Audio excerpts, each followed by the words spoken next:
Amis de l'éthanologie, bonjour ou bonsoir si c'est l'heure de passer à table. Ici c'est Fabrizio Buccella, directeur de l'école d'énologie Interwine & Dine.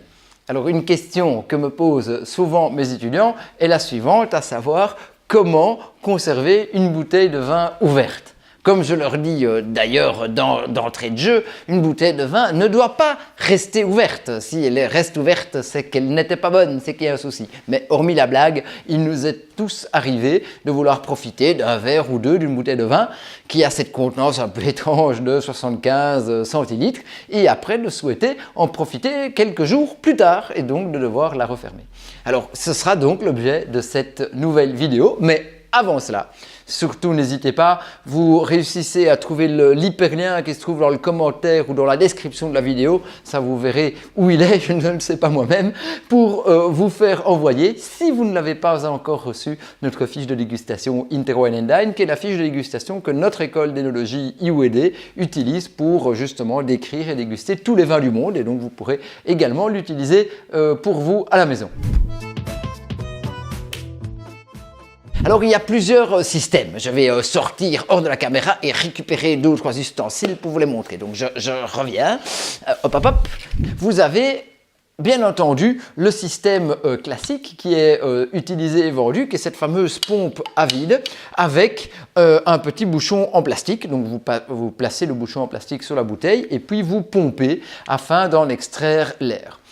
C'est un système qui n'est entre guillemets pas tellement mauvais, qui est surtout aussi extrêmement peu onéreux hein, parce que la pompe coûte quelques euros et les bouchons idem, donc ça ne va pas gréver forcément votre budget. Ce n'est à mon sens, pour l'avoir essayé un grand nombre de fois, pas forcément le meilleur système, ou en tout cas il n'apporte pas grand chose. Alors vous pouvez également trouver dans le commerce ou parfois sur certaines bouteilles de vin un bouchon en verre qui se fixe, je vais vous le montrer assez facilement sur la bouteille, hein. Vous voyez il y a un joint en plastique et donc il se fixe assez facilement sur la bouteille. La bouteille est donc ici fermée avec ce petit bouchon en verre qui est en plus relativement joli. Alors si jamais vous avez l'occasion que vous ouvrez une bouteille qui est sertie ou qui est fermée avec ce type de bouchon, bien sûr vous faites comme moi, vous faites comme tout le monde, vous ne le jetez pas et vous le conservez. Mais dans l'absolu, ça ne vaut pas la peine d'en acheter.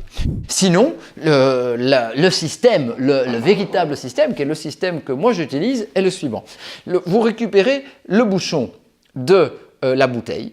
Vous voyez que ce bouchon, il a un côté, ici c'est une bouteille de vin rouge, il a un côté bien sûr qui était en contact avec le vin, un côté qui n'était pas en contact avec le vin, qui est le côté qui a été, dans lequel a été insérée la lame du tire-bouchon, enfin l'hélice du tire-bouchon et qui a extrait donc le bouchon.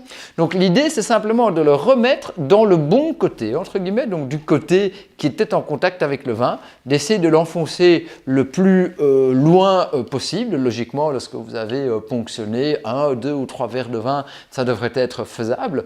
Et puis de replacer la bouteille ainsi refermée avec son bouchon verticalement dans la porte du frigo et bien sûr après de refermer le frigo. Alors si vous faites cela, vous vous retrouvez avec un vin qui a été rebouché avec son propre bouchon.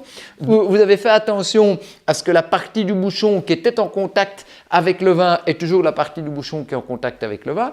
Cette bouteille se trouve dans un frigo qui est à peu près dans les frigos domestiques réglés sur 5 ou 6 degrés Celsius et par ailleurs dans le noir. Et là, vous êtes tout à fait heureux, entre guillemets, c'est-à-dire que la température basse va ralentir les processus oxydatifs, va ralentir les déviations olfactives et éventuellement gustatives. Bien entendu, le fait que le frigo soit fermé va protéger le vin contre les rayons ultraviolets et par ailleurs, eh bien, vous pourrez bien sûr en profiter assez facilement, sans autre achat si vous voulez, sans autre besoin d'achat. Bien sûr, si vous avez, comme ici, dans le cas que j'ai exprimé, si vous voulez, si vous avez une bouteille de vin rouge, il faudra sortir la bouteille du frigo un peu de temps avant la dégustation, parce que sinon vous dégusterez un vin rouge à 5 ou 6 degrés, ce qui n'est pas forcément agréable. Donc là, ça nécessite un peu de jonglerie, ou en tout cas, ça vous empêche, disons,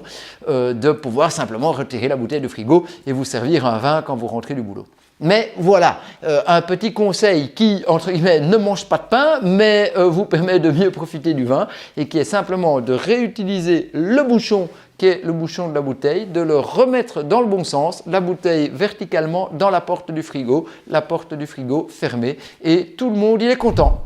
Voilà, nous arrivons au terme de cette vidéo. Si vous avez aimé cette vidéo, n'hésitez pas, pouce levé, pouce dans tous les sens, vous la partagez, vous dites qu'on est super, ça nous motive pour continuer les affaires et surtout, n'oubliez pas, pour cette question comme pour toutes les autres, il n'y a qu'une solution, c'est la dégustation.